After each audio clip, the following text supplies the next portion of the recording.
Guys, त्रिकोणमिति के सवाल बनाने के लिए बहुत ही महत्वपूर्ण होता है त्रिकोणमिति टेबल को याद करना, और जो कि बहुत ही मुश्किल हो जाता है याद करने में। तो इसके लिए आज मैं आप सभी के लिए लेकर आया हूं इसको याद करने का बहुत ही सरल ट्रिक। तो वीडियो को पूरा लास्ट तक देखते रहिए। पहला जान लेते हैं कि जो त्रिकोणमिति टेबल होता है उसमें क्या क्या होता है। जो इस साइड रहता है वो कोण होता है, और नीचे में रहता है अनुपात। कोण में कितना कितना रहता है? पहला रहता है हमारा 0 डिग्री, दूसरा रहता है 30 डिग्री, 45 डिग्री, 60 डिग्री, और होता है लास्ट में 90 डिग्री। अनुपात में होता है, फर्स्ट रहता है हमारा साइन थीटा, फिर रहता है कॉस थीटा और टेन थीटा। नीचे और 3 रेशियो रहता है, अर्थात 3 अनुपात रहता है। उसको नेक्स्ट वीडियो में देखेंगे। अभी हमारे पास जगह की कमी होने के कारण इतना को पहले समझ लेते हैं। तो इसके लिए ट्रिक क्या होता है, सबसे पहले हम लोग एक रूट बना लेते हैं इस प्रकार।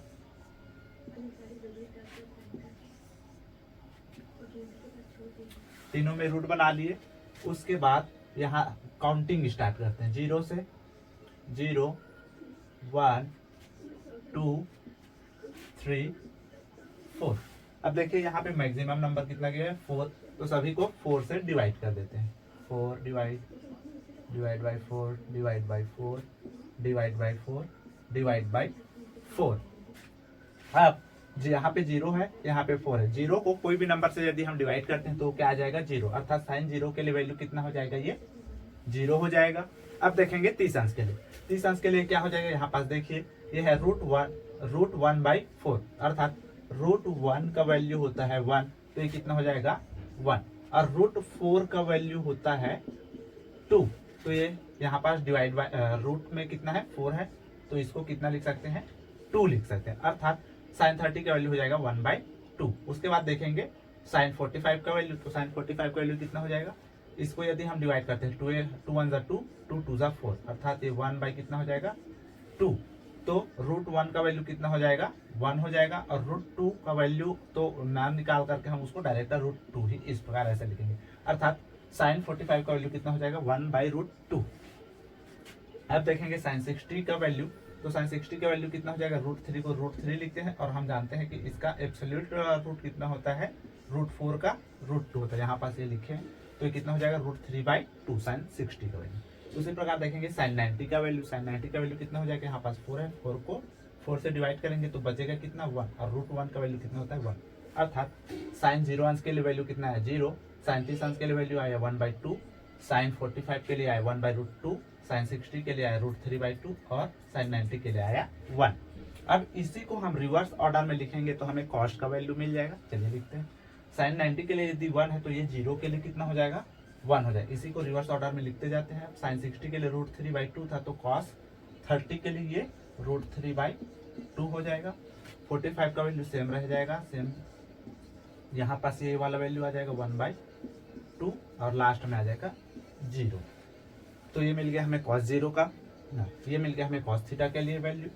cos 0 के लिए कितना है? 1।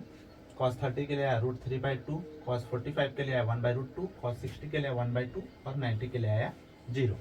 अब tan थीटा के लिए देखेंगे। tan थीटा के लिए क्या हो जाएगा वैल्यू? जो tan थीटा होता है हमारा, tan थीटा वो मिल के बनना होता है sine theta divide by cos theta से।